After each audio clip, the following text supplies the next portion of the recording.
Hey, I'm your host, Brother Michael Imhotep. It is Thursday, April 1st, 2021, and we're live. Hope everybody's doing well today.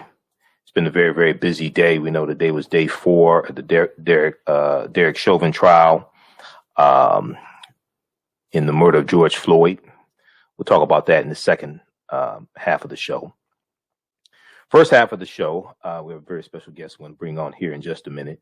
So you've heard me talk numerous times about Evanston, Illinois, and how Evanston, Illinois is the first city in the U.S. to approve some type of reparations for African Americans who were victims of redlining.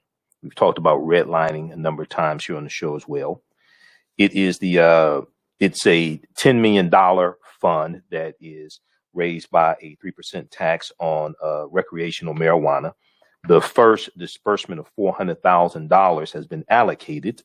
City Council in Evanston, Illinois, passed a proposal back on Monday, March 22nd, 2021, to allocate the first $400,000, and it's going to be in disbursements of up to $25,000 to go towards purchasing a house.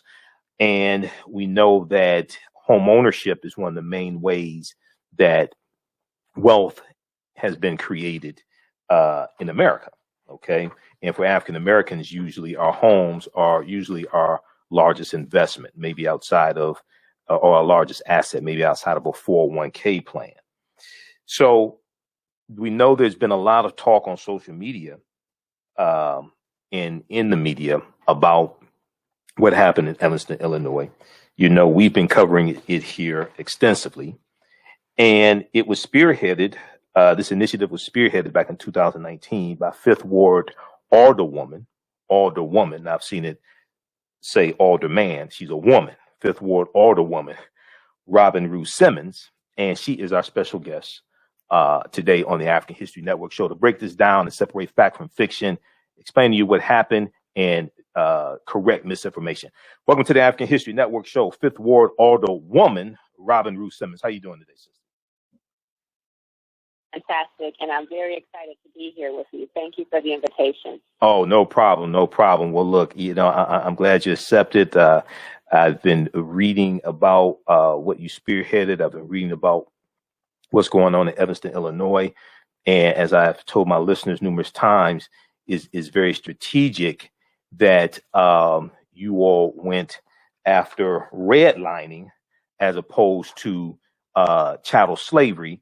But as it would, as fate would have it, you have a lot of people who don't read past headlines and they just start spreading misinformation, etc. So first off, I want to get a little background information. And you and I talked earlier today, and there's a 77-page study that was done last year, done in 2020, and it was put together by Morris Dino Robinson Jr. And it's a 77-page study that deals with the history and of redlining in Evanston, Illinois, and the damage is done to the African American community. Talk about that for a minute. Talk about what the foundation of the proposal is. Absolutely. So thank you for separating our initiative from the goals of H.R. 40 and one of chattel enslavement. We have various periods in our history of America where there have been egregious acts against the Black community, and we can start with any one of them and start advancing reparations as we work towards full repair. So our case in Evanston is very specific. This is a case that Evanston city government passed and enforced anti-Black housing policies that stripped away wealth from the Black community by restricting us to living in one corridor of the city. The west end of the 5th Ward is where I was born and raised. It's where I served. Today is where I've raised my family. So because we were restricted to living in this area, and then that area further being disinvested in, intentionally disenfranchised, stripped of important community amenities like a neighborhood school, like access to healthy food, like access to health care. It devalues the property, and in our limitations in living in this part of the community, we did not have access to the same lived experience, the same opportunity at wealth through housing, which you mentioned is the most likely path to building wealth for any family. So our case is very specific, with reparations being a legislative tool that requires a legal defense. It is important that the initiative is specific to the harm and the responsibility within the purview of that particular entity. In our case, it's the Evanston city government. And we understand that there are all forms of harm, and therefore there should be all forms of repair in the Black community. But we've taken the first step within our purview that we are responsible for as a city government, one that can be very well defended. We have a law department that has partnered with our local historian, Dino Robinson of Shorefront Legacy Museum, as well as his partner, the Evanston History Center, to come up with a 77-page, very coherent, detailed, specific report identifying the injuries in our city, and our remedies are to address those harms. And so we're moving forward with a housing benefit. It is $25,000 or $50,000 per household of a direct benefit that will go to build wealth through home equity. It can be used for either acquiring home ownership. It could be used to make any form of improvement, whether it's deferred maintenance or something cosmetic, something you just desire that builds wealth. It can be used to simply pay down your mortgage principal, but it will definitely be $25,000 to $50,000 per household of instant wealth. Again, not enough, not for repair, but want to make it clear that this is also not a settlement. We are only 4% into advancing our reparation initiatives with our $10 million program. We've only allocated the first $400,000. Okay, so and as I said before, you have you raised basically $10 million, which was raised from a 3% tax on recreational marijuana. Is that correct? That is correct. Okay, and this $400,000 is the first disbursement. Now, I've been going through reading the 77-page study, and most people who've been commenting negatively on social media don't even know the study exists, let alone having read one page from it. The name of the study, I'm going to show it here on the screen. I want people to go read this because, see, this is a show where we do research. And, that's because that's how my teachers taught me to come before the people. You do research before you come before the people. Dr. Leonard Jeffries, Professor James Small, Professor Kabahaya Wapa Kamene, Dr. Ray Hagins, Dr. Claude Anderson. That's how they taught me. So the name of the study is Evanston Policies and Practices Directly Affecting the African American Community, 1900 to 1960 and present. Okay. So I want to zero in on something here. You have a table of contents, and then I'm going to go to page 4. So if we go down to page 4, and it has a excerpt, Illinois Historical Context of Black Codes, Illinois Historical Context of Black Codes. Second paragraph says both Indiana and Illinois abolished, both Indiana in 1816 and Illinois abolished slavery by their constitutions, and both followed the Ohio policy of trying to prevent Black immigration by passing laws requiring Blacks who moved into the state to produce legal documents, verifying that they were free and posting bond to guarantee their good behavior, et cetera. Okay, so in all my research here, Evanston was founded in the 1840s. Illinois abolished slavery in 1818. I haven't found any evidence that slavery existed in the city of Evanston, Illinois. Can you talk about that history? Did chattel slavery exist in Evanston? And if it did, to what extent? So no. And Hold on. Trying to see you on Facebook also. Sorry about that. Yeah, okay. And to that point, it was important that we begin to address repair for our Black community with an appropriate argument. And so since we don't have that history of chattel enslavement, we do have the history of the first Black Evanston resident who was bought out of slavery and was here in our city, but we don't have that history here. So that was 1855. That was 1855. The first African American resident came to Evanston. Prior to that, I just want to get a clarification for all the people putting nonsense out that don't read. Evanston, Illinois did not have chattel slavery. Is that correct? Is that what the research has shown? That is correct. Okay. That is correct. Go ahead. And we're coming up on a break in 2 minutes, but go ahead. Okay. And so to that point, we don't have that history, but the consequences are the same. It's Sir Hilary Beckel says that, slavery has been outlawed, but we're in the jet stream of those consequences. Right. So in my leadership role, I was not okay with not advancing some form of repair for the egregious acts and the crimes against our humanity as Black people that we have experienced and that we do have damages from. That is documented and not up for debate, and we have all the data to show it.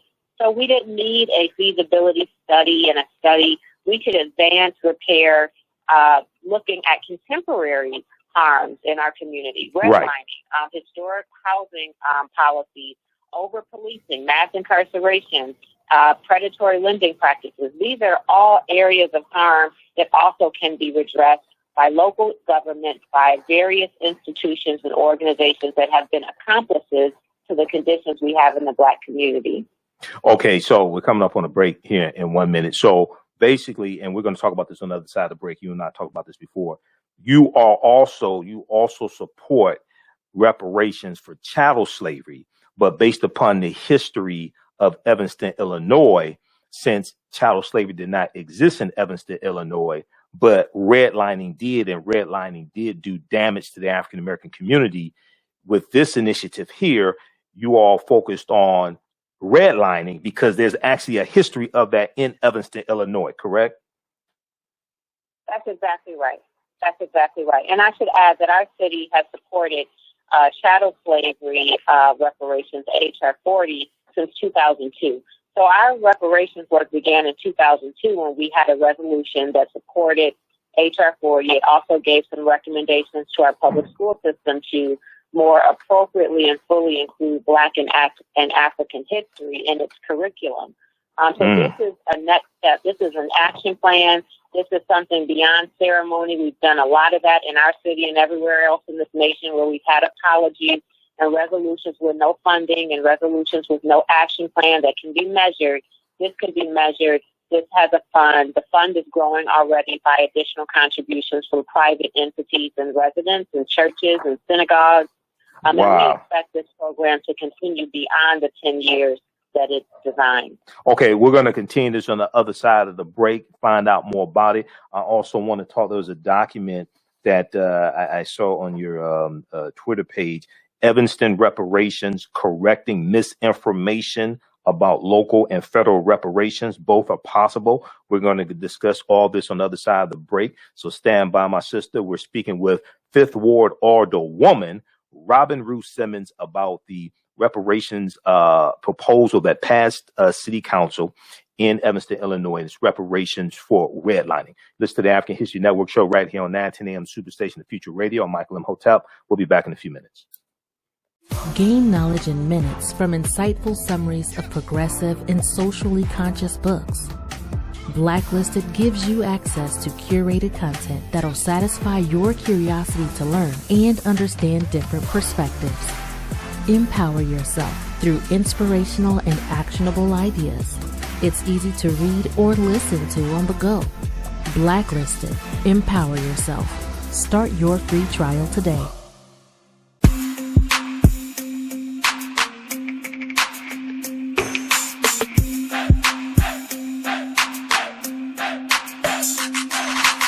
Are you getting ready for fall or winter? We have the solution for all seasonal clothing needs. ComedicWear.com is the go-to online source for comedic African fashion and lifestyle products with a contemporary twist.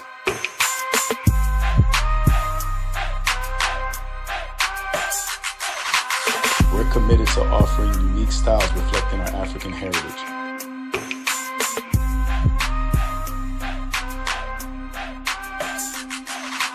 ComedicWear.com is inspired by ComedicScribes.com to influence our people in learning and showing pride.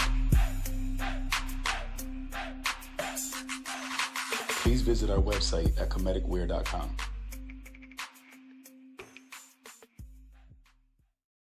We all know the cannabis industry is headed toward an uprise in the past decade. What happens when there is a brand that brings this uprise in a blow? The cannabis industry welcomes her uprise. Hustle her hemp. Delivering excellence with pride is her watchword, and how you choose to embrace it makes it a priority. From cultivating rich cannabis into exquisite and tastefully finished CBD products to delivery, Hustle Her Hemp leaves no stone unturned. Hustle Her Hemp's mission is to empower women of color by building business and creating legacies, uniting beauty, health, and business. We are a pure definition of how we want the CBD industry to become in the future. While we are redefining innovation, we bring the same energy to improving the quality of life. Hustle Her Hemp is the new uprise.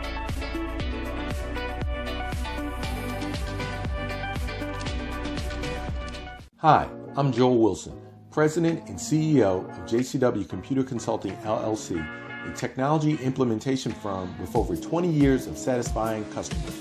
We offer a full spectrum of industry top-tier branded services. We are an authorized partner or reseller for Lenovo, Zoom, T-Mobile, Microsoft 365 and Surface tablets, Google Workspace, Acer, Asus, Samsung, PCmatic security software, and many more. Our online store features laptops, Chromebooks, computers, printers, accessories, and software. Businesses, take advantage of our free 1-hour Zoom tech consultation and know we offer top nationwide high-speed internet service providers, voice over IP, and cellular phone services. Home users, don't miss our current in-stock Chromebook inventory. Please visit us at jcwcc.com or call 215-879-6701. Welcome back to the African History Network show right here on 910 AM, the Superstation, the Future Radio. I'm your host, Brother Michael Imhotep. It is Thursday, April 1st, 2021, and we are live. We have a very, very special guest that we're joined by today, 5th Ward Alderwoman Rue Simmons from Evanston, Illinois. You've heard me talk about Evanston, Illinois, and the city council passing a proposal to distribute reparations to African Americans who were the victims of redlining from 1919 to 1969. And we're dealing with exactly what happened, why it happened, separating fact from fiction. Now, somebody asked the question, one state that didn't have chattel slavery. I'm coming to you in just a second, Robin. Different states abolished slavery at different times in history. This is why I can't stress enough, Americans don't understand history. Illinois abolished slavery in 1818. Indiana abolished slavery in 1816. And as we talked about right before the break, chattel slavery didn't exist in Evanston, Illinois. This is why, but redlining did. This is why I explain to people, especially people talking about reparations, first thing you want to do is go read the U.S. Constitution, because Article 6 of the U.S. Constitution clearly tells you that the U.S. Constitution, all of the previous treaties and all the subsequent treaties are the supreme law of the land. 1, 2, you have to study history and study history of slavery, because the way slavery evolved in this country is not how you think it evolved. Read chapter 2 of Before the Mayflower by Lerone Bennett Jr. Okay. All right. Let's go back to our guest, 5th Ward Alderwoman Rue Simmons. Okay. So right before the break, you were talking about how the fund is growing and more people are contributing to it. You also talked about an African American history program or class or something. Talk about those two things, the fund growing and the African American history class. So thank you. I love talking about that. So we have a initial fund of $10 million that's coming from sales tax from cannabis. That's coming in incrementally as we receive cannabis sales tax revenue. Okay. The beauty of what's happening in our city is our residents have begun to contribute to a fund that I asked we establish that is it is tax deductible. So residents have begun to give. We have businesses that have begun to commit a portion of their proceeds. We have houses of worship, a local synagogue, a Catholic church, our local Unitarian church that has created a matching fund, and family foundations that are looking at preparing major contributions to increase our reparation fund. So although right now it's $10 million, more of what I would love to see is folks working on how we increase that fund. So I really appreciate those that have worked to increase the fund. We have other institutional partners that have been very important. First of all, I have to acknowledge in COBRA's role in the reparations movement, period, in history. We're only talking about reparations. We're only passing reparations in Evanston and other localities because in COBRA for the last 34 years have kept the move for reparations for Blacks in America alive. So we've had other institutional partners, including Howard and Howard Law School, Columbia Law School, the African American Redress Network. We have support from the Human Rights Network, as well as ACLU, prepared to defend us in the event we have a legal challenge. We expected we would have a conservative-funded legal challenge, and we've had one already from a conservative-funded lawsuit challenge from out of Texas. Okay. And we expect that, and now we have institutional partners that are prepared to defend it, along with our own municipal law department that built out a very strong case for reparations, one that we can defend, one that we can enforce with our home rule municipality. So that's why this program is very narrowly focused, so that it does have the opportunity to pass legal muster and constitutionality. And we will be able to do that with confidence. We're prepared to do it with confidence. And we will continue to build on the work that we've started here in Evanston. Well, you know, this is what I've been explaining to my listeners, is that when you craft your legal argument, because it has to be a legal argument for reparations. A legal argument is not, we worked for 246 years for free and we didn't get paid, because if you study the history of slavery, it was legal not to pay slaves. So you talking about back wages for 246 years is not a legal argument. It was legal not to pay you. That's not a legal argument. Number one. Number two, now we know it was wrong that it was done, but it was legal. And what people don't seem to understand is when you go to lawmakers, you go to argue law. You don't go to lawmakers to argue morality. And what people don't understand is that there are going to be legal challenges to any type of reparations program. And you have to make sure that you are on strong legal footing so you can actually keep what you want. You can defend what you got. And this is what a lot of people don't seem to understand.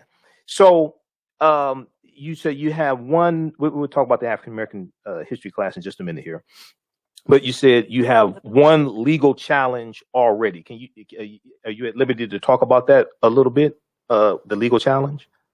Sure, because it's actually public record. Okay. And it is it's a law firm that is known for challenging affirmative action cases. And they are based out of Texas, and they are challenging our legal right to advance this type of a program. And we were prepared when we received it, and we are even more prepared with support from, as I mentioned, Howard and Columbia Law School and the African American Redress Network, right, to defend this if it should go to court. At this point, it is a let's say, just a challenge. It is a heads up. It's a threat of a lawsuit for us to continue doing the work. It's not actually a lawsuit at this point. Okay. We don't expect them to back down. We're clear on the nation that we live in. Right. And we're clear on the resources that they have. And we understand that this although it's a small step in a small locality, we understand that it is a huge step towards HR 40 and reparations for Blacks in America. So we expected that we would be not only the model or at least the instigator of this type of work, and we expected that would come along with legal challenges that we're prepared for. Well, that's the first thing. When I first heard this story some months ago, when I first heard about this story before the proposal passed, I heard that this was something being proposed.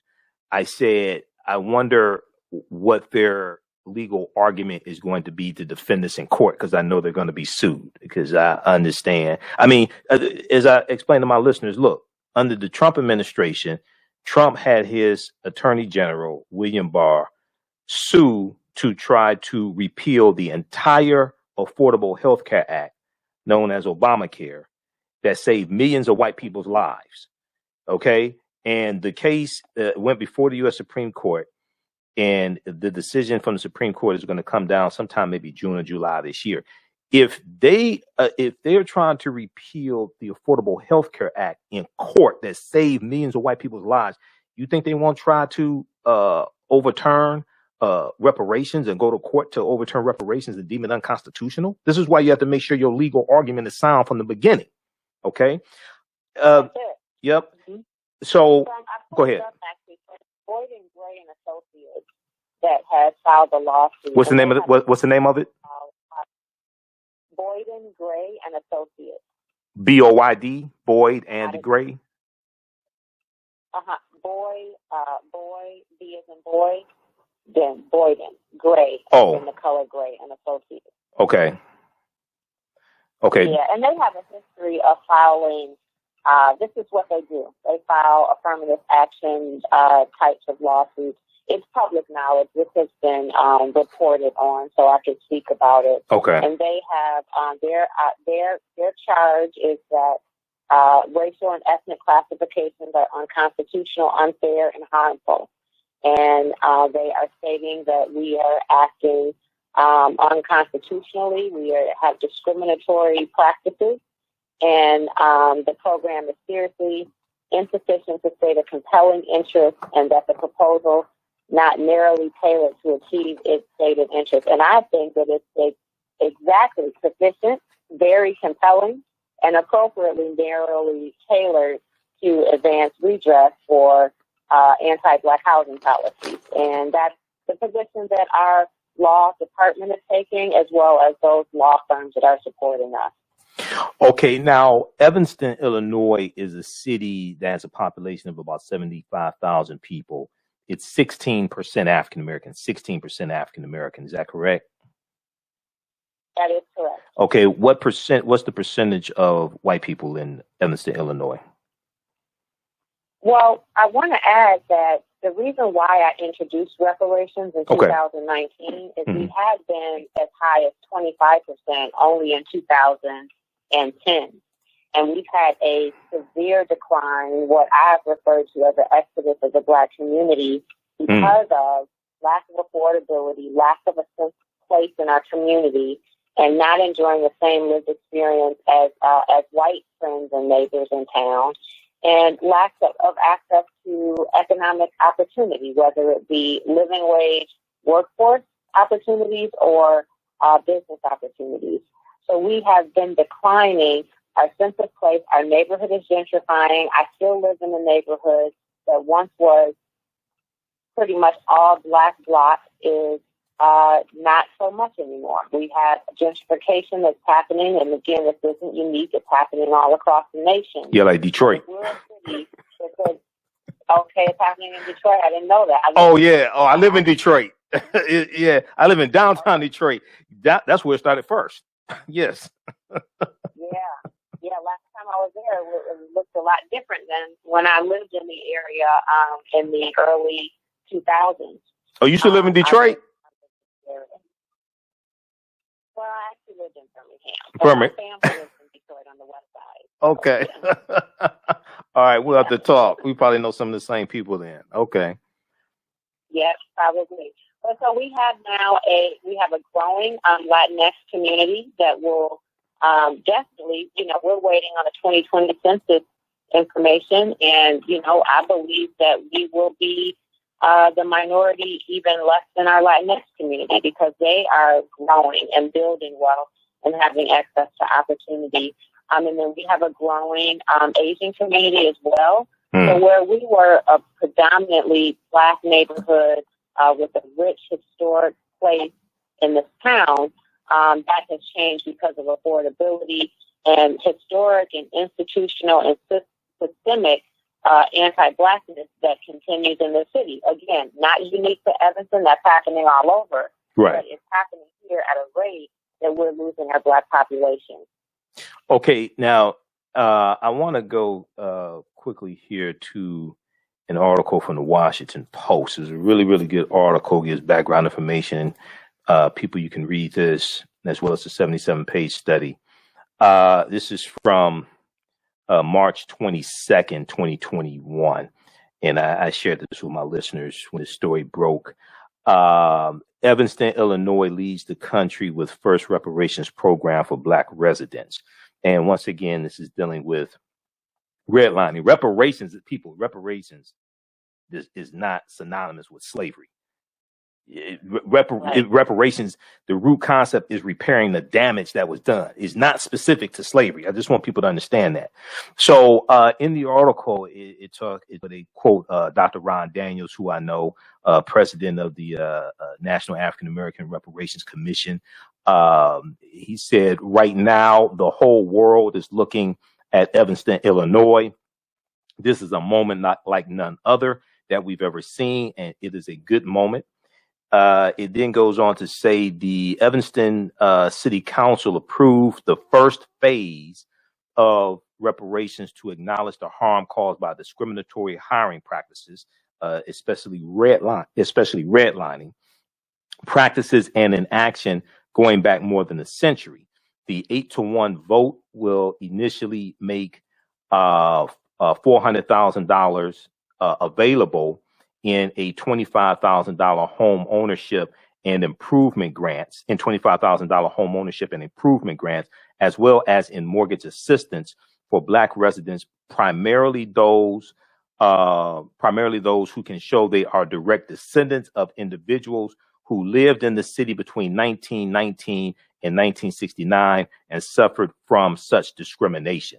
Okay, talk about that for a minute here. And then it goes on to say the housing is part of a larger $10 million package approved for continued reparations initiatives, which will be funded by income from annual cannabis taxes over the next decade that we talked about. Black residents make up about 16% of Evanston's population of 75,000. Okay, so very briefly here, talk about the period of time, 1919 to 1969, and how many actually qualify for the up to $25,000 in homeownership improvement grants. Awesome. So 1919 is the guideline to 1969, specifically because in 1919 there was housing policy and zoning policy that was passed and enforced in the city of Evanston that restricted Black residents to living in the western of the 5th Ward, and areas that Black residents did live were rezoned to commercial, and the existing zoning in the western and 5th Ward was rezoned, and it reduced the housing stock. So it did a few things. It actually required Black residents that had homes more east in our city, that's where our beautiful lakefront and beautiful beaches are. Of course, the land value is much more. Their homes were physically relocated, moved from their homes on their streets east of where we live now, and physically relocated to the west end of the ward where the property land value was less, where there were less amenities, where there are still today environmental injustices that we deal with, air quality problems between pollution from busing to a waste transfer station that we have here in our area, to a business that continues to operate non-compliant with EPA standards. These are the conditions in which homes are physically moved to this area near a canal that was once used for sanitation. It's since been cleaned up, but so that zoning policy in 1919 created the conditions and the segregation that we see today. Right. 1969 is the year of significance because that's when we passed and enforced fair housing. So technically, we should have fair housing practices. We should have access to live throughout the city after 1969, but of course we still don't because our income and other barriers to access wealth and income that would allow us to purchase homes at market rates outside of the Fifth Ward still exist today. We have not enjoyed the wealth transfer that our white friends and neighbors have enjoyed that was rooted in the transatlantic slave trade and other white privileges that we haven't had access to. So it is important that we advance with reparative models, policies, with funding, with urgency, knowing that we'll have to do it incrementally. The funding is coming in, on a monthly basis. We're still developing proposals. We're still looking at remedies that will actually give us the return that we're looking for and increase households and increase rate of home ownership and repair and financial wellness and bridging the education gap and other disparities. But we must begin to advance reparations now, not fight about who's the smartest in the room and what's the right way to do it. Just do the work and move forward with reparations. We need to do this. It's triaged by the quoting of Cam Howard from Cobra. Cam Howard, yep. No municipality can get to full repair. So while we're being judged as we have settled the debt for Black America because of this one housing initiative, that is not the case. We never claimed that it was the case. We're being judged on 4% of a program. We still have 96% of a program to go. And I expect that the fund will increase, beyond the $10 million to $100 million.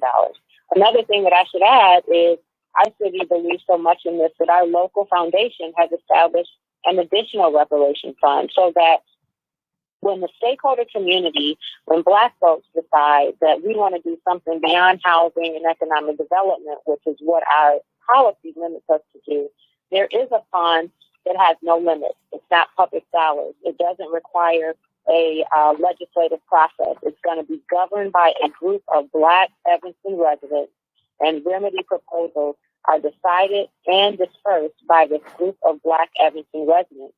And that fund will be in perpetuity. There's both an endowed fund and a regular, more sort of easier to access fund. Okay. And those funds are building wealth and gaining wealth, and they will be dispersed by the Black community. That's an additional benefit that we have happening in Evanston. Well, you all have this. I have to say this because I hear a whole lot of people talking about reparations, and I hear people say reparations now, and I know they mean well, but see, my response to reparations now is reparations how? H-O-W, reparations how? Explain to me how you get the bill passed. Explain to me how your legal argument to defend it in court when you get challenged. Because reparations has to be a legal argument, okay? One of them is based upon Article 1, Section 9, Clause 1 of the U.S. Constitution, which led to the international transatlantic slave trade being abolished by the U.S. Congress March 2nd, 1807. That goes into effect January 1st, 1808.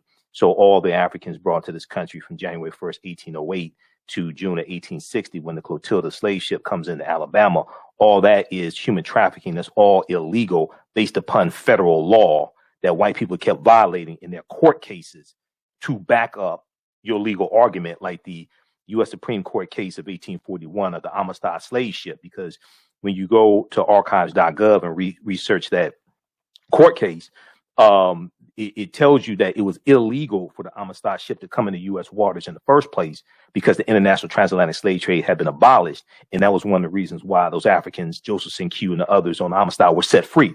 They went to the U.S. Supreme Court and won their freedom. OK, that's a foundation for a legal argument for reparations for chattel slavery. Now, very quickly, because I know you have to run, and thanks for you got a few more minutes. I do, yeah. Okay. I want to hit on something quickly here. In the article from the Washington Post, once again, Everybody should go read this. It's a really good article. Cam Howard, who we've had here on the show before, of Incoba, Cam Howard is quoted. It says, and Evanston should be considered the prototype. And Evanston should be considered the prototype because of how the city approached its initiative, said Cam Howard of the National Coalition of Blacks for Reparations in America. Quote, most other commissions file resolutions and then allocate funds for them, but Evanston set aside the resources up front, end quote. Okay. Now, just so people understand, whoever has a legitimate legal argument for reparations, I'm for that. I don't say this group over that group. I ain't into that. Okay. But I hear a whole lot of people talking about reparations and they're not making legal arguments. That's a problem. Okay. Now, then also in the article, there was let me see, there was another point that I wanted to hit on. Oh, House Judiciary Subcommittee held a hearing on the bill last month. That would be February, for HR 40. Okay, for HR 40. This is in the article from the Washington Post as well. The bill has 173 sponsors in the House of Representatives, but Dr. Ron Daniels projects that that number going toward 190, which makes it likely to pass. The problem is you need 218 votes to get any bill passed in the House of Representatives. So I don't know where the other 28 are coming from, but we'll see. No Republicans are going to vote for it because they wouldn't even, not a single Republican voted for the American Rescue Plan, the $1.9 trillion American Rescue Plan that was going to help a lot of white Republicans that keep voting to put Republicans back in office. They didn't even vote for that. Now it goes on to say it faces a much bigger challenge in the Senate, which is true because there's only 2.5 black people in the U.S. Senate, and one of them, Senator Tim Scott, Black Tea Party Republican from South Carolina, already said he's not voting for reparations. I don't even think you need 60 votes to get a reparations bill passed in the Senate. I don't even think you have 40 votes. All right, so we have to understand that we have to continue to vote people into office who support reparations and vote people out of office who don't support reparations. All right, now that's right. That's right. Absolutely. We many people don't understand how to actually advance the bill and get it passed. We don't understand. We're playing a political game of football and don't know the difference between the first down and the touchdown and wonder why we don't have any points on the board. Okay, now, lastly, I want to go to this piece here. Evanston reparations, correcting misinformation about local and federal reparations, both are possible. When I was talking to you on Twitter, somebody posted this. You have this on your Twitter page as well. This is critical. This helps correct a whole lot of misinformation floating around. First off, anything that you want to say about this document here, to capsulize the Evanston reparations, and then there's a couple of things I'll zone in on. No, in the misinformation piece that was done by Dreesen, is that what you're talking about? Right, yeah, absolutely, yeah. Dreesen Heath, Human Rights Watch, yeah, that's the piece I'm talking about. I have it up right now on the screen so for people to see it. Go ahead. Okay. So really what I would like people to do is just read it. Just read it. And that's the hard thing. That's the hard part. Right. Just read it. Know that this is done in good faith, well-intended, easy to defend by our legal department. This is set up to succeed. This is not set up to be aspirational and we 30 years from now still trying to talk about what we want to do and what we owe. This is the first step. There's more work to do. There is momentum. We're growing the fund. But that report that she prepared, I really appreciate she did that.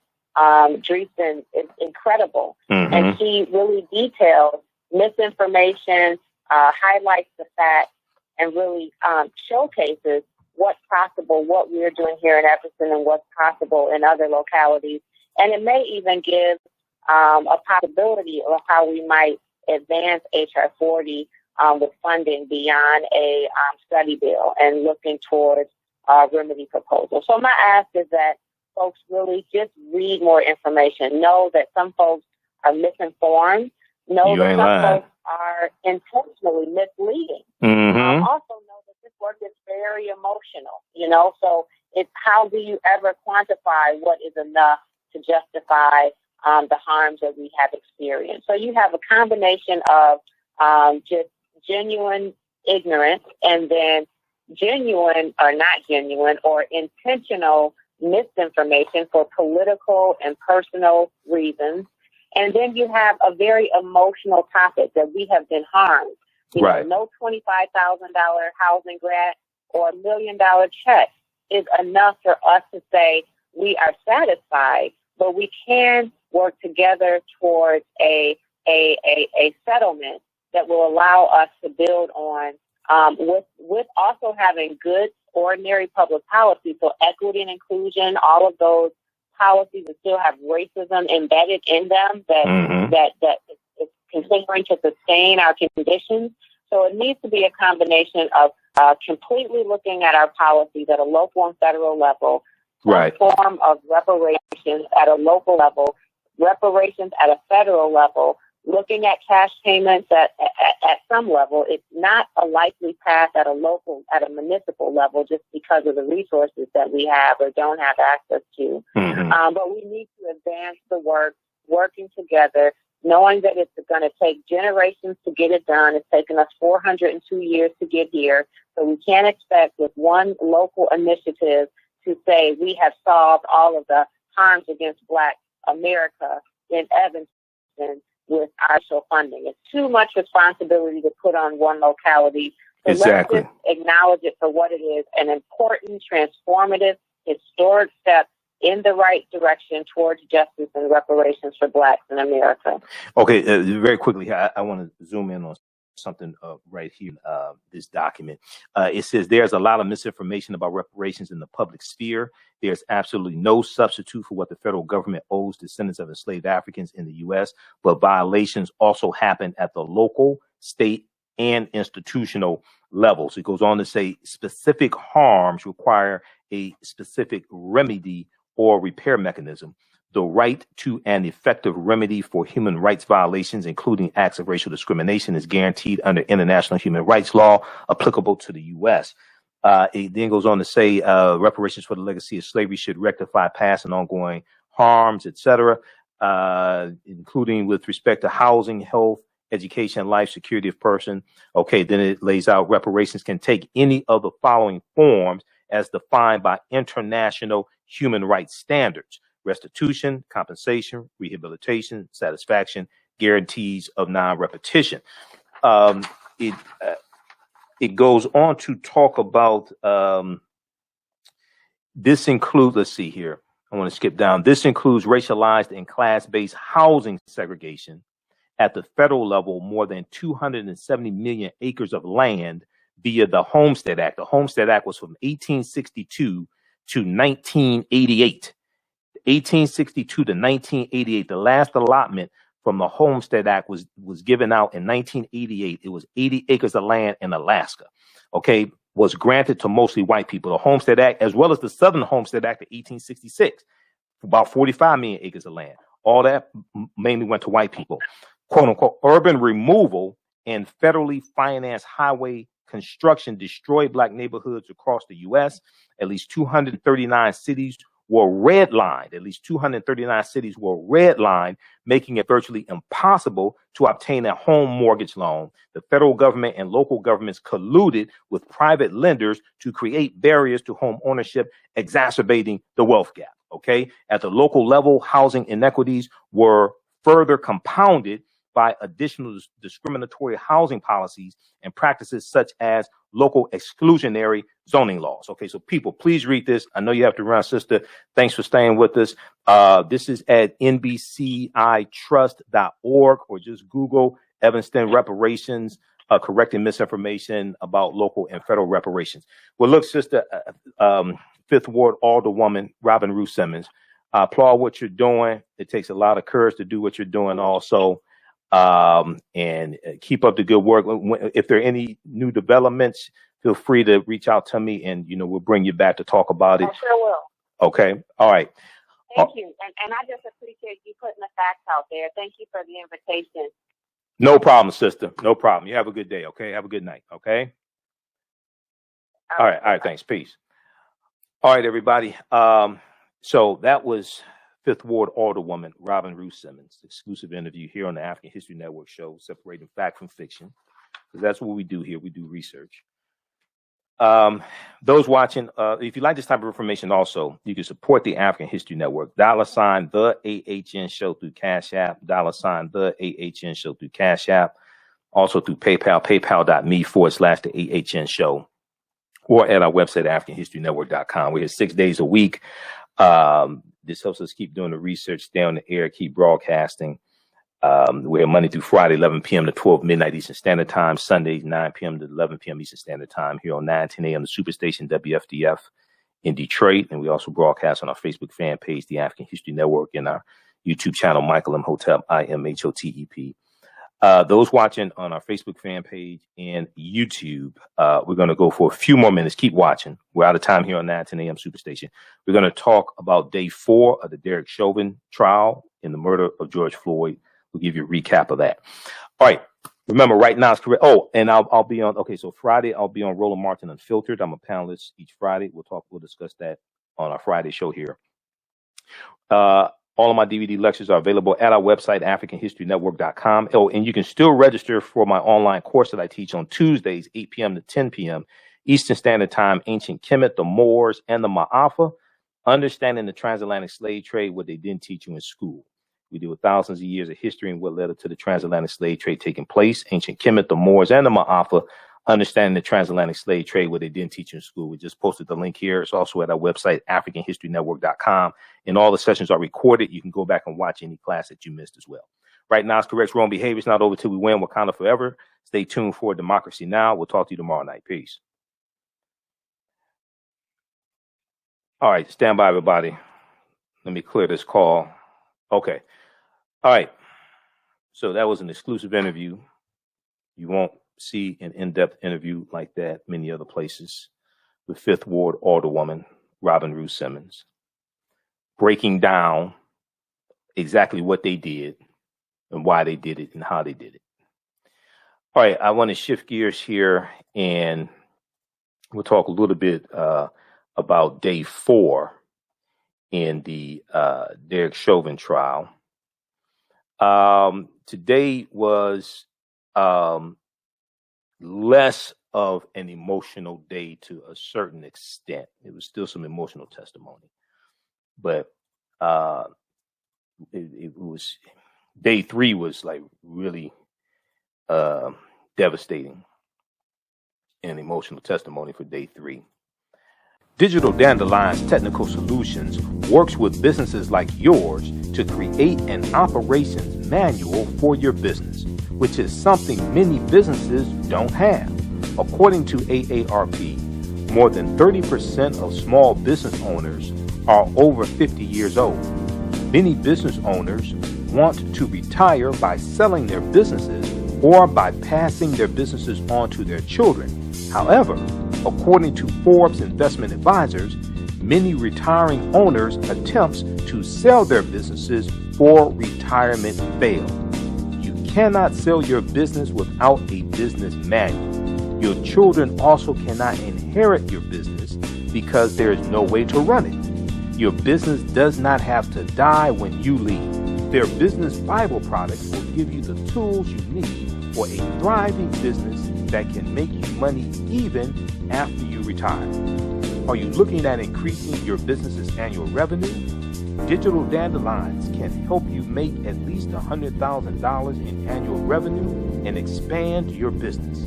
Speak with them today about solidifying your business. Visit digitaldandelions.com today and get a free 30-minute consultation.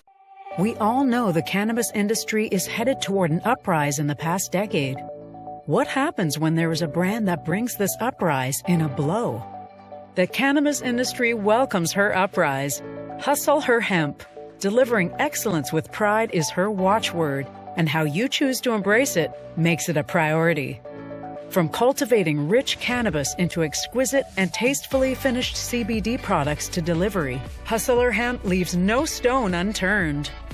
Hustle Her Hemp's mission is to empower women of color by building business and creating legacies, uniting beauty, health, and business. We are a pure definition of how we want the CBD industry to become in the future. While we are redefining innovation, we bring the same energy to improving the quality of life. Hustle Her Hemp is the new Uprise.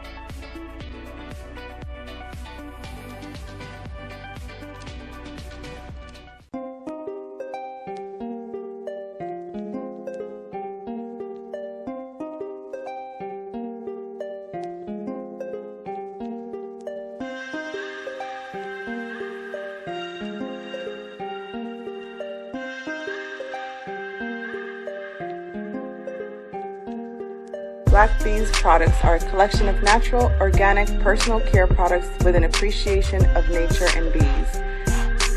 Our philosophy is without bees, we have nothing. We are honoring our Nile Valley ancestors who understood the importance of bees. Black Bees created a high-quality, natural, organic personal care line that would be affordable to everyone. We hope you try and enjoy our Black Bees products line and come back and visit us at blackbeesproducts.com. With blackbusinesstee.com, the messages are clear and meaningful. Keep your business in the black and out of the red. Mind your black business, know your numbers, and plan strategically.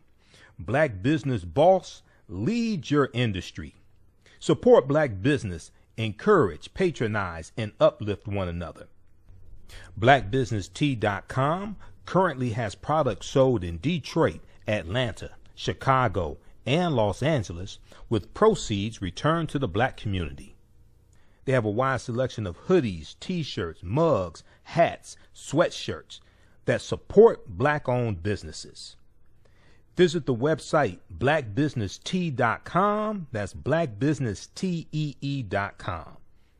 Okay, so I want to, we're going to go to NBC Nightly News here for a recap of what happened today. And we'll talk about this here. All right, so we saw two paramedics who testified today. And let me get my notes here just a second. We saw two paramedics that testified today. We saw George Floyd's girlfriend as well testified also. We saw Derek Chauvin's former supervisor testify as well. His former supervisor, Derek Chauvin's former supervisor, testified that his restraint of George Floyd violated use of force policies, with his knee on his neck, violated use of force policies. And let's see here. Let's go to, we'll go to a recap here from NBC Nightly News. Didn't take long for Courtney Ross to cry. Didn't take long for Courtney Ross to cry as she remembered how she met George Floyd in 2017. Was what I would call a mama's boy. I could tell from the minute I met him. This now iconic photo of Floyd, Ross said, was taken as a selfie at the Salvation Army where he worked. Floyd has this great, deep Southern voice. They began dating, and she told jurors how he was devastated by the death of his mother. He seemed kind of like a shell of himself. Like he was broken. He seemed so sad. During her testimony, meant to humanize Floyd, one juror off camera had a furrowed brow and one of his hands up by his masked face, seemingly emotional. Ross said injuries and his desire to still be physically active led Floyd to pain pills. We both suffered from chronic pain.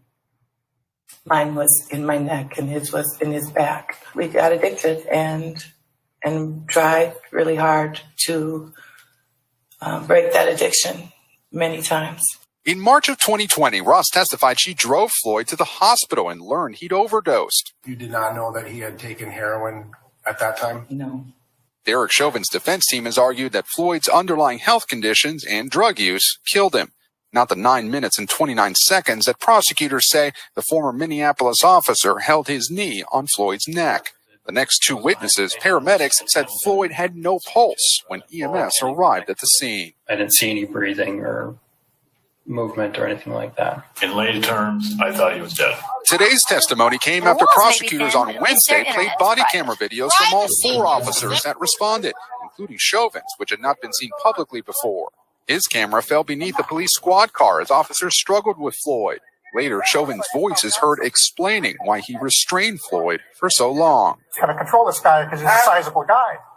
Yeah, and I thought he didn't get in the car. Looks like he's probably on something. Today, Philonis Floyd was in the courtroom as prosecutors showed graphic images of the efforts to resuscitate his brother inside the ambulance. There's no justification why a person should put their knee and all of their weight on a man's neck until they pass. He was tortured to death. Late today, Chauvin's shift supervisor testified that officers should not keep restraining suspects when they're handcuffed and not moving, Lester. And Gabe, who's expected to testify tomorrow? Well, the prosecution team told the judge, Lester, that they intend to call the Minneapolis police chief to the stand tomorrow. Okay, so Chief Arredondo is going to testify on Friday. Friday is going to be a half day of testimony, half day of court. But Chief Arredondo is going to testify. He's going to talk about police use of force and policy there in the Minneapolis Police Department. Okay, so let me give a quick recap of further recap of what took place today. So we learned some more today, and the testimony from the testimony from the former supervisor was devastating testimony also. It was hurtful to the defense. So let me, let's look at this here. All right. And let me pull this back up if I can here.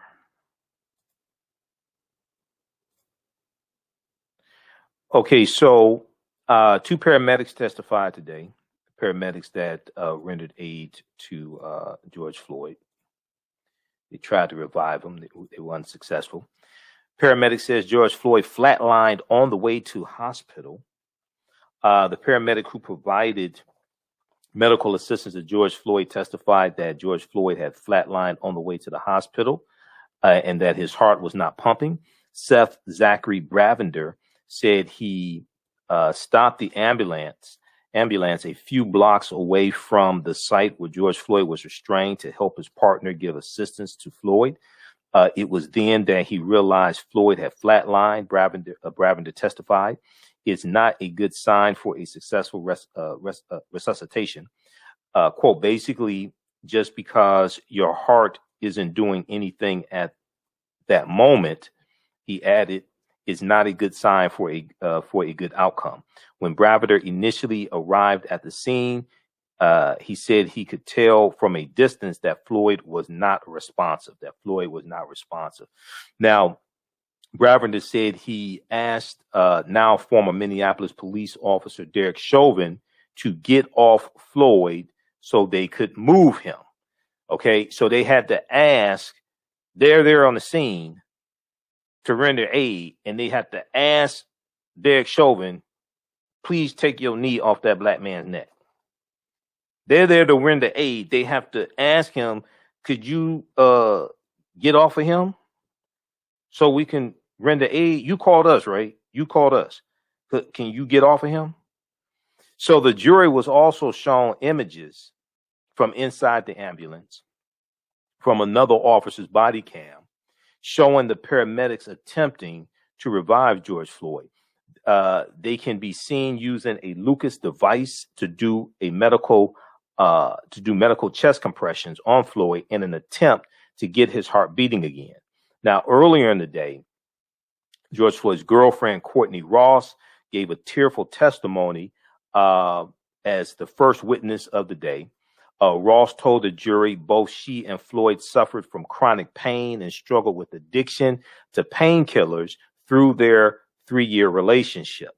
She said Floyd and I, she referred to him as Floyd. Floyd and I both suffered with an opioid addiction. She told prosecutor Matthew Frank, both Floyd and I, our story, it's a classic story of how many people get addicted to opioids, So she talked about she had a neck injury. George Floyd had a back injury. But, you know, this is something classic. And then the defense attorney, Eric Nelson, provided more information saying that George Floyd had started using heroin. Okay. So, and what happens is oftentimes people get prescribed opioids because of chronic pain. They're not doing anything illegal. They get prescribed opioids because of chronic pain. And then what happens is when the prescriptions run out and are not filled anymore, you know, they've become addicted to the opioids. They're highly addictive. So then they go to the black market. They go to drug dealers to try to get some either some type of prescription opioids, or they'll turn to heroin because opium is in heroin. So they'll turn to heroin and get addicted to heroin. This is very, very common. So we heard that testimony as well today. We heard now one thing that the defense will probably try to hone in on, and it's important for people to understand. The prosecution in general is doing a very good job, but the defense has not presented their case yet. The defense has done cross-examination. This is the prosecution's case right now. The prosecutors are presenting their case. The defense hasn't brought forth their witnesses. They haven't brought forth their experts. They haven't brought forth their doctors yet. Once the prosecution rests, then the defense will present their case. We haven't seen the defense case. Now, as I've said before, you're going to have to explain to me why Derek Chauvin kept his knee on George Floyd's neck for 9 minutes and 29 seconds. And it was about 4 minutes or so that Floyd he stopped talking and he wasn't moving. So why you still have your knee on his neck? And we know the medical examiner said it was asphyxiation that killed Floyd. It wasn't an overdose. It was because you cut off the flow of blood to his brain and you had your knee on his neck. All right. So, but we have to understand, the prosecution hasn't presented their case yet. They've just been doing cross-examination of witnesses. So there's I want to go to this clip here. This is one of the paramedics. This is Seth Bravender. One of the paramedics who treated George Floyd said that Floyd appeared unresponsive when they first arrived on the scene. He also explained that George Floyd was in handcuffs, but had, quote unquote, no movement and was not breathing before they attempted to treat him for cardiac arrest. Okay, let's go to this clip here from MSNBC. So when you got to the scene, what did you do next? Parked the ambulance near the patient and got out. I walked to the back of the ambulance and my partner walked over to check on the patient. And what did you see when you got out of the ambulance in terms of the patient's condition at that point? I was standing a little ways away, so I couldn't get him. And my partner would have a more accurate description of his condition at that point, but from what I could see where I was at, I didn't see any breathing or movement or anything like that. Did he appear to be unresponsive to you at that point in time? From what I could tell, just standing from a distance, yes. And was he in handcuffs? Yes. And we're describing the patient here. Was that patient later identified as George Floyd? Yes. So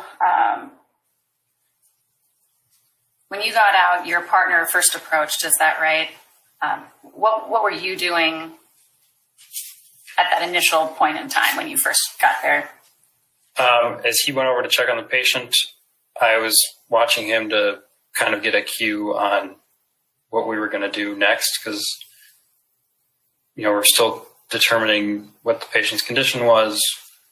So I was kind of waiting for him to go check on the patient and then know what to do next. And at that point in time, when you were standing outside, your partner was approaching the patient, did you see a struggle of any kind going on, any movement, anything like that? No. Okay.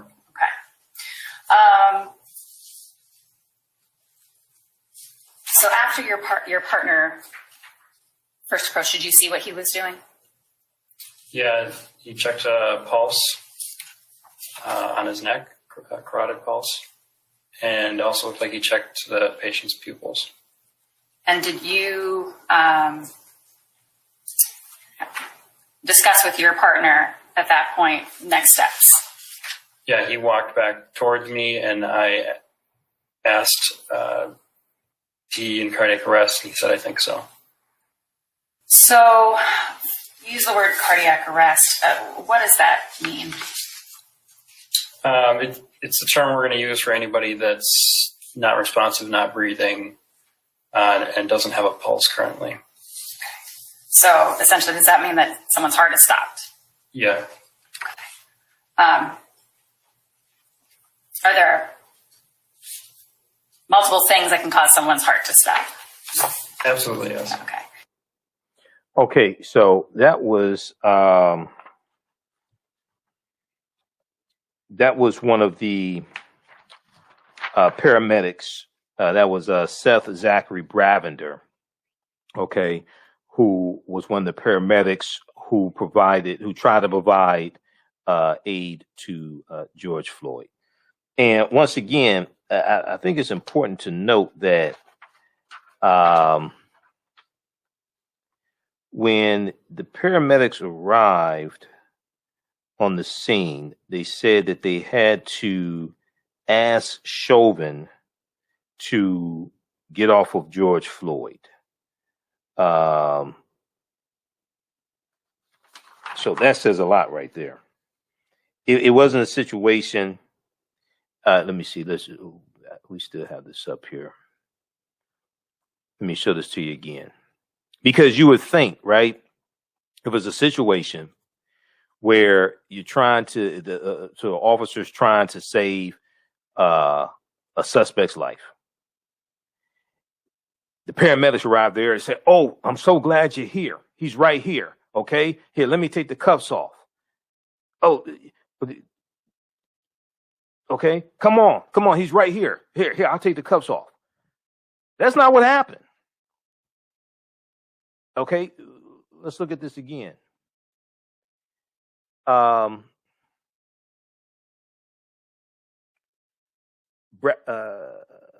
Bravender, Seth Zachary Bravender, one of the paramedics who rendered aid, said he asked now former Minneapolis police officer Derek Chauvin to get off Floyd so they could move him.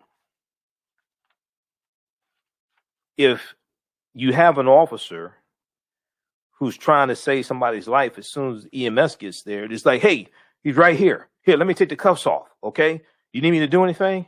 That's not what happened.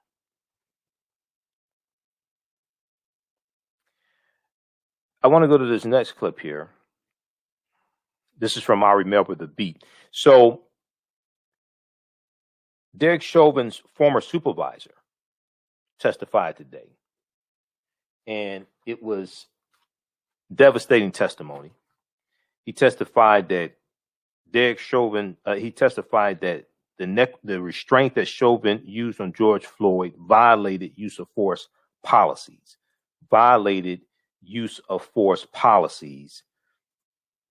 for the Minneapolis Police Department. Okay, let's go to this next clip. As Nicole was just reporting, the fourth day of this Chauvin trial wrapping up. Chauvin's police supervisor testifying just moments ago he should have stopped using restraint. The officer should have when Floyd was no longer showing any resistance. And Mr. Floyd was no longer offering up any resistance to the officers. They could have ended their restraint. That is a significant, albeit simple moment in the trial. But sometimes what's simple is important because the jury can understand it and remember it.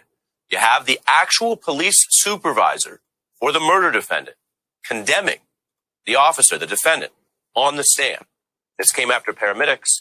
Paramedics testified that Floyd seemed to be dead when they arrived on the scene. When I arrived on the scene, there was a police squad, an individual laying down, 3 officers on the individual. What did his condition appear to be to you overall? In lay terms, I thought he was dead. I kind of looked for my partner and told him I think he's dead. And I want to move this out of here. Okay. And I will begin care in the back. Okay, now that was the second paramedic. That wasn't Seth Zachary Bravender. That's the second paramedic. That was his partner. Let's go back to this clip. In lay terms, I thought he was dead. Again, simple, clear, sad and tragic as well, but important for the jury to hear this in plain English because it all is part of the prosecution's case here. We also heard from the paramedics who took Floyd to the hospital. Graphic images shown of Floyd on the stretcher. En route, paramedics say that Floyd appeared unresponsive, not breathing, with Chauvin still basically on him when they first arrived. Now, inside the courtroom, a juror was also seen holding her hand over her mouth as she watched some of this. We also today saw, for the first time, someone very close to Floyd, his girlfriend, providing her views, her recollections, her emotional testimony about their relationship. When was it that you first met Mr. Floyd? May I tell the story? Sure. Okay. It's one of my favorite stories to tell. Excuse me. Sorry. He said, well, can I pray with you? This kind person just to come up to me and say, can I pray with you? When I felt alone in this lobby, it was so sweet. Okay, so that is from The Beat. That's an excerpt. You can go to msnbc.com or CNN, watch more testimony from his girlfriend, from Courtney Ross. Okay, now read the article from, we have it up here on the screen. Read the article from NBCnews.com. Derek Chauvin's former supervisor testifies his restraint of George Floyd violated use of force policies. All right. Let's see. So the rest of this we'll talk about on tomorrow's show, on Friday's show. Well, you know what?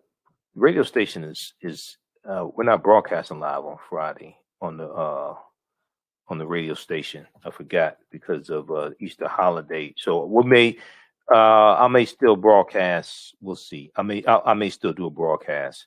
I have to figure it out. I'm on Roland Martin Filtered as far as I know. So I may still do a broadcast. We'll figure it out.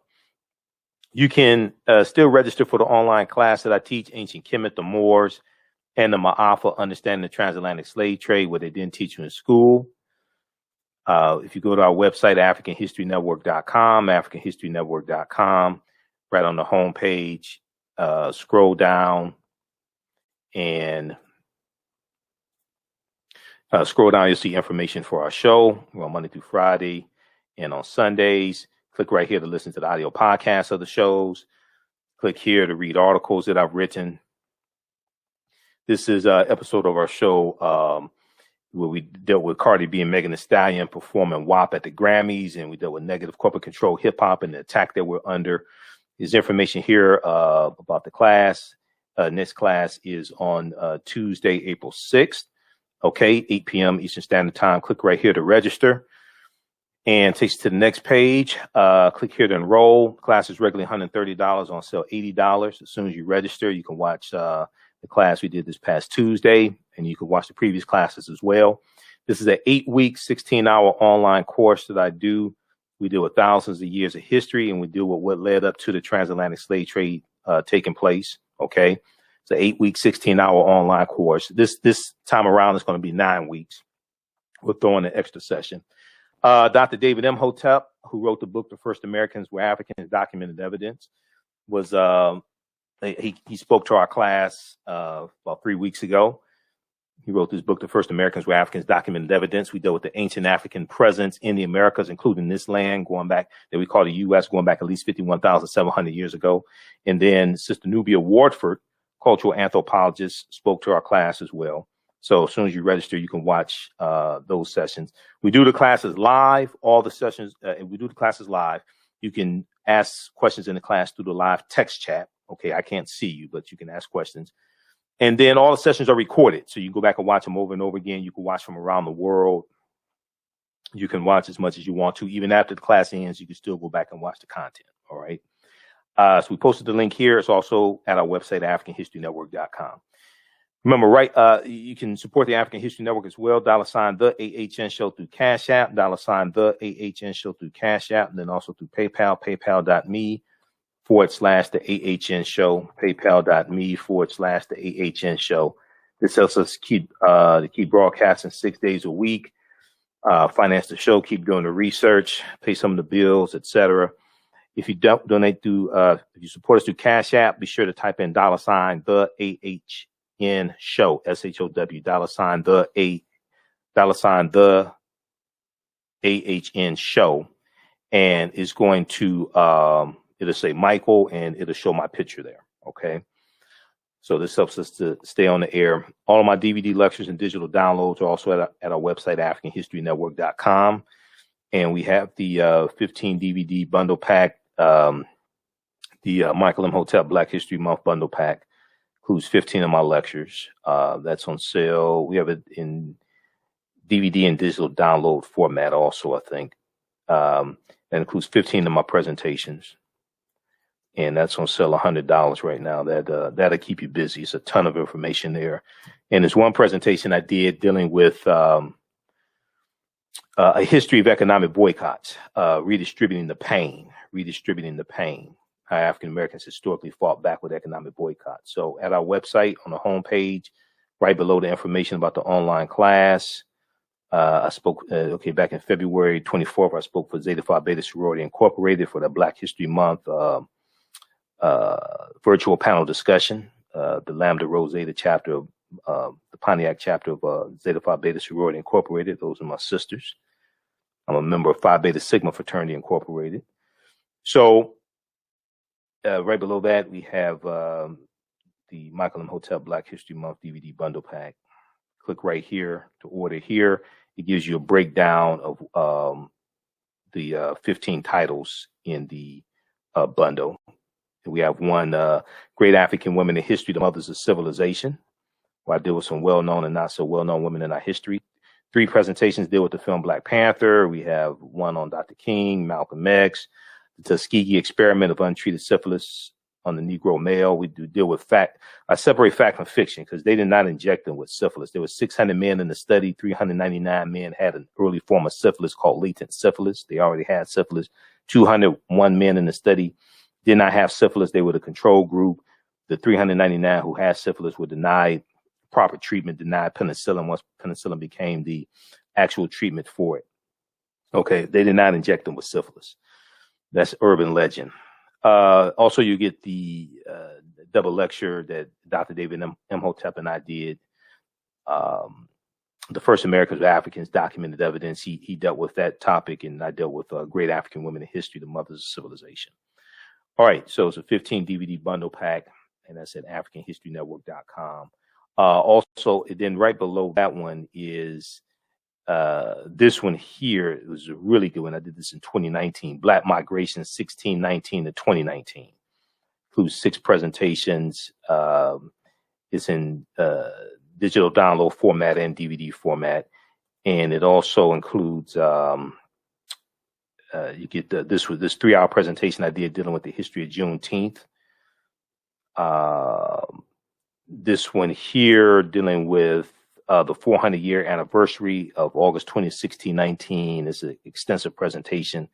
Black Migration, 1619 to 2019. I deal with the Red Summer of 1919, the Great Migration, Detroit Race Riot of 1943. This one here, this deals with the history of why African Americans switched from the Republican Party to the Democratic Party. Okay, it's a 3-hour presentation. The little known history of why African Americans switched from the Republican Party to the Democratic Party. This deals with the history of when black men dominated horse racing and we would win the Kentucky Derbies and we got pushed out of horse racing. This one here, 6 principles of political self-defense. 6 principles of political self-defense, understanding how laws and policies impact the economic conditions of African Americans. There are 2 lectures on here. One I did at the Black Homeschooling Conference in Atlanta in 2019. And then there's another one in here also that I did. Let's see here. Let's pull this up.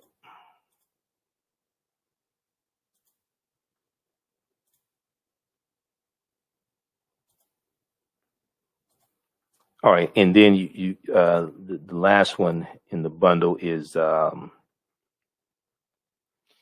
Ancient Africans in America Before Native Americans, Columbus, or Slavery from Kemet to Wakanda.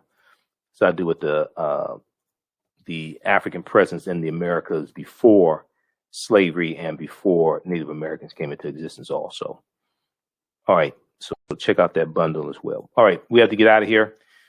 Remember, at the African History Network, we focus on educating, empowering, and inspiring people of African descent throughout the diaspora and around the world, because right now it's correct wrong behaviors, not over till we win, Wakanda forever. And we'll talk to you tomorrow. Peace. Thanks for tuning in. Gain knowledge in minutes from insightful summaries of progressive and socially conscious books.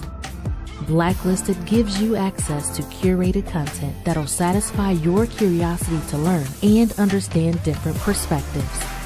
Empower yourself through inspirational and actionable ideas. It's easy to read or listen to on the go. Blacklisted. Empower yourself. Start your free trial today. For 25 years, the Black History 101 Mobile Museum has carried on the rich legacy of the Black Museum movement in America by showcasing original artifacts of the Black experience at colleges, universities, K-12 schools, corporations, libraries, conferences, and cultural events, making it the most traversed Black History mobile exhibit in American history. Dr. Khalid El Hakim is the founder of the Black History 101 Mobile Museum, and he is a highly sought-after public speaker on topics of Black history, social studies, education, museum studies, hip-hop, and race relations. Dr. Khalid was named among the change makers for NBC Universal's Erase the Hate campaign and listed as one of the 100 men of distinction for Black enterprise. He recently founded the Michigan Hip Hop Archive on the campus of Western Michigan University. The Black History 101 Mobile Museum is currently scheduling in-person and virtual exhibits nationwide. For more information, please contact Dr. Khalid Al Hakim directly at 313-645-4197, 313-645-4197, or visit their website at blackhistorymobilemuseum.com. That's blackhistorymobilemuseum.com. You can also email him at bhistory101@yahoo.com, bhistory101@yahoo.com. Digital Dandelion's Technical Solutions works with businesses like yours to create an operations manual for your business, which is something many businesses don't have. According to AARP, more than 30% of small business owners are over 50 years old. Many business owners want to retire by selling their businesses or by passing their businesses on to their children. However, according to Forbes Investment Advisors, many retiring owners' attempts to sell their businesses for retirement fail. You cannot sell your business without a business manual. Your children also cannot inherit your business because there is no way to run it. Your business does not have to die when you leave. Their business Bible products will give you the tools you need for a thriving business that can make you money even after you retire. Are you looking at increasing your business's annual revenue? Digital Dandelions can help you make at least $100,000 in annual revenue and expand your business. Speak with them today about solidifying your business. Visit digitaldandelions.com today and get a free 30-minute consultation. Hi, I'm Joel Wilson, President and CEO of JCW Computer Consulting LLC, a technology implementation firm with over 20 years of satisfying customers. We offer a full spectrum of industry top-tier branded services. We are an authorized partner or reseller for Lenovo, Zoom, T-Mobile, Microsoft 365 and Surface tablets, Google Workspace, Acer, Asus, Samsung, PCmatic security software, and many more. Our online store features laptops, Chromebooks, computers, printers, accessories, and software. Businesses, take advantage of our free 1-hour Zoom tech consultation and know we offer top nationwide high-speed internet service providers, voice over IP, and cellular phone services.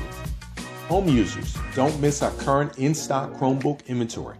Please visit us at jcwcc.com or call 215-879-6701.